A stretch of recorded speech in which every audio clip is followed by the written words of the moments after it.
Nada por Samuel. O que é uma semana? Para uma vitória que vai valer a vida inteira. Já cuidei de muitas mulheres que elas diziam para mim: ah, pastor, se eu tivesse esperado mais um dia, se eu tivesse ficado em casa mais um dia, se eu tivesse fechado a minha boca mais um dia, mais uma hora, nada disso teria acontecido.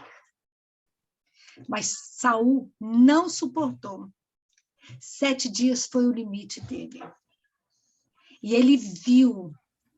Outra coisa que eu quero te chamar para a sua reflexão. Quando você estiver no meio de uma guerra, não olhe para fora do seu arraial, olhe para dentro. Saul foi seduzido porque ele olhou para o arraial e ele viu o povo se dispersando. Não preste atenção nos outros quando você estiver no meio da batalha.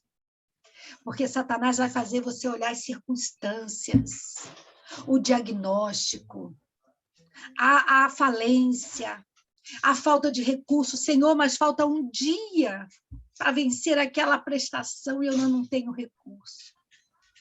Não olhe a circunstância. Olhe aquele que te chamou, aquele que te enviou e aquele que vai te suprir, porque ele vai suprir o tempo todo. Quando ele vê o povo se espalhando, ele dá um decreto. Versículo 9 diz que, então disse Saul, trazei-me aqui o holocausto e ofertas pacíficas. E ele ofereceu o holocausto.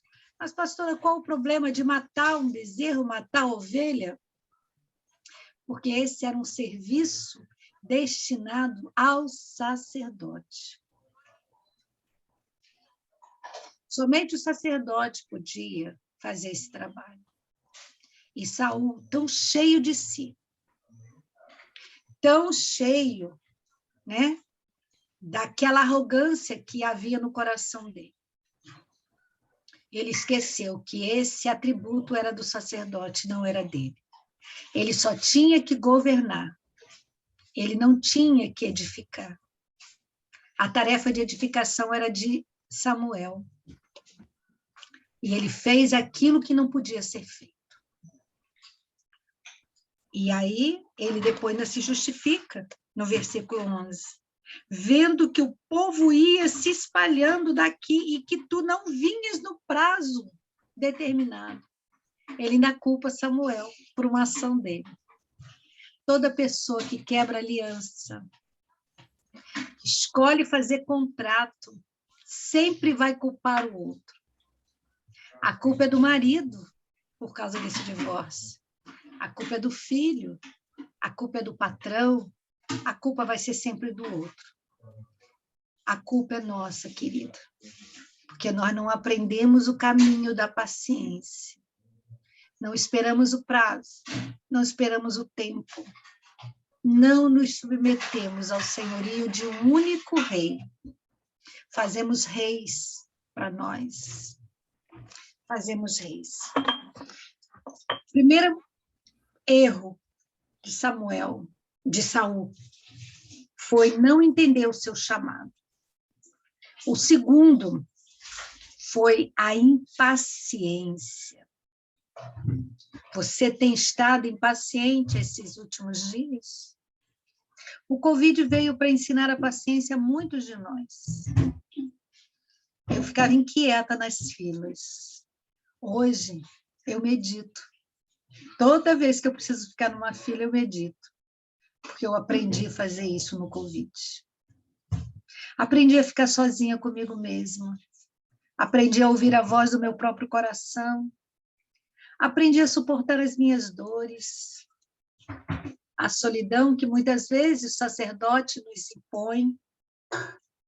Mas descobri que no meio da solidão sempre Deus manda anjos para nos dar água e pão.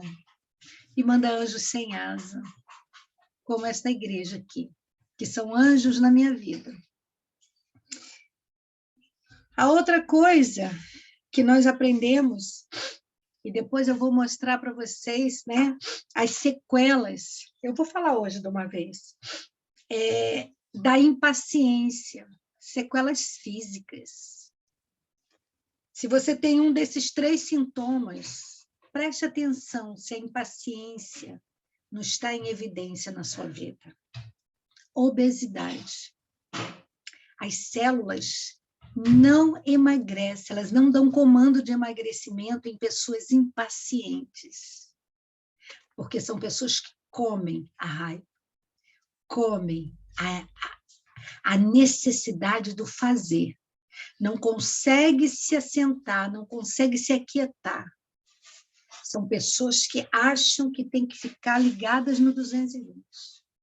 Isso pode ser um sintoma de impaciência. Impaciência adoece.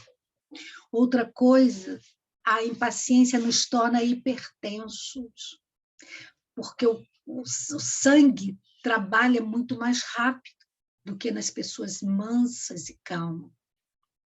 E, em terceiro lugar, a impaciência nos envelhece, nos torna pessoas feias, não no envelhecimento de sabedoria, mas envelhecimento físico.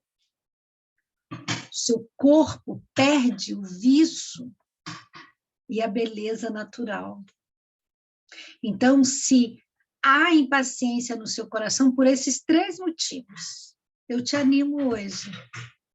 Vamos respirar e acalmar o coração. Procura um hobby, procura algo que te acalme, ouça louvores que te relaxem, entregue todos os dias na mão de quem vai cuidar disso. Mas não perca a tua unção, não perca o teu governo, não perca o seu senhorio dentro da tua casa. Depois que Saul confundiu a unção, que se tornou impaciente, veio de mão dada a insubmissão. Porque impaciência e insubmissão andam juntos, são irmãs gêmeas. Onde uma vai, a outra vai atrás. Depois ele se torna arrogante. Todo impaciente é arrogante. Fala o que quer. Vomita as palavras. E, por último, se torna uma pessoa iracunda, cheia de raiva, que escolhe matar o tempo todo. Esse foi o destino do rei Saul. E o que eu aprendo com ele hoje. E como Deus me ensinou, queridas e queridos. Como Deus me ensinou. Nessa madrugada. Nessa madrugada. E eu disse, Senhor, mas eu já falei sobre o rei Saul. E ele disse, abre a boca, porque eu vou te encher. Vou tratar de você. E eu me perguntei, Senhor, onde eu tenho sido impaciente? Aumenta a minha fé, aumenta a minha resiliência e me ajude a suportar até o tempo que é necessário. Que Deus te abençoe, que Deus te acrescente aquilo que faltou da minha parte. Um beijo grande.